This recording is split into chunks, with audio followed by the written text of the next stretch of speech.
మెయిన్‌గా తెలంగాణలో main hot చర్చగా నడుస్తుంది ఏందంటే కాళేశ్వరం. కాళేశ్వరం స్కామ్ అసలు ఏంటి? గతంలో బీజేపీ కామెంట్ చేసింది. కేసీఆర్ కాళేశ్వరం అంటే ఏటీఎం బ్యాంక్ లాంటిదనేసి కూడా కామెంట్ చేశారు. సో, అదే మళ్ళీ సీబీఐ ఎంక్వైరీ చేస్తుంది. ఇదంతా ఓవరాల్‌గా చూస్తే ఏమనిపిస్తుంది? నిజంగా చెప్పాలంటే దురదృష్టం. ఒక తెలంగాణ వాదిగా, గౌరవ ముఖ్యమంత్రి, మాజీ ముఖ్యమంత్రి, ఒక ఉద్యమకారుడిగా మేము అందరం కలిసి పనిచేశాం. కానీ కాళేశ్వరం ఒక్క ముక్కలో చెప్పాలంటే తెలంగాణ రాష్ట్రానికి గుదిబండ, కల్వకుంట్ల కుటుంబానికి బంగారు గుడ్డు.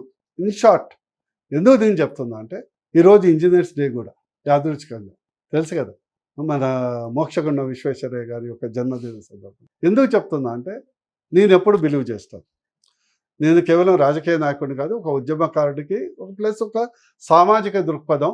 అందరూ ఆర్థికంగా ఎదగాలి, రాష్ట్రం కూడా ఒక కుటుంబం. That is my philosophy. Okay. రాష్ట్రంలో ఉన్నటువంటి డబ్బులు కూడా మనం వెచ్చించే ప్రతి పైసా దానివల్ల లాభం ఉండదు. అర్థ సొమ్ము అల్లుడు దానం చేసినట్టు నువ్వు కట్టే జేబు లేదు కాబట్టి దుబారా చేయొద్దు అనేది నా దృక్పథం. ఓకే. రెండో క్వశ్చన్ ఏంటంటే, మొన్న కూడా ఒక చర్చ అయితే నేను డిస్కస్ చేశాను. సింపుల్గా 2-3 క్వశ్చన్లు వేద్దాం. కాళేశ్వరం ఎందుకు, బై పర్పస్ ఏంటి, దానికి అవసరమైన నీళ్లు ఎక్కడి నుంచి తెస్తాం, అయ్యే ఖర్చు ఎంత, లాభం ఎంత, కట్టిన తర్వాత ఎంత దాన్ని ఉపయోగించుకుందాం, 5 ఎందుకు కూలింది. సింపుల్. కాళేశ్వరం కానీ లేదా బిఆర్ అంబేద్కర్ ఎత్తిపోతల పథకం కానీ, ఇవి 2 గోదావరి జలాల ఎత్తిపోతల పథకం. నెంబర్ 1.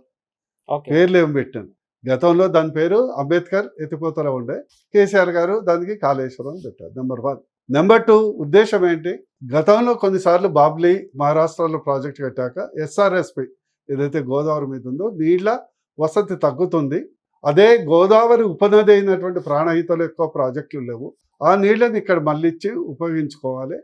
ఎస్ఆర్ఎస్పి స్థిరీకరణ చేసి ప్లస్ కొత్తగా ఉమ్మడి కరీంనగర్లో కొంత, ఆదిలాబాద్లో కొంత, ఉమ్మడి మెదక్లో కొంత, ఉమ్మడి నల్గొండ జిల్లాలో ఎస్ఆర్ఎస్పి స్థిరీకరణ. ఇది ప్రిన్సిపల్ అండి. ఓకే.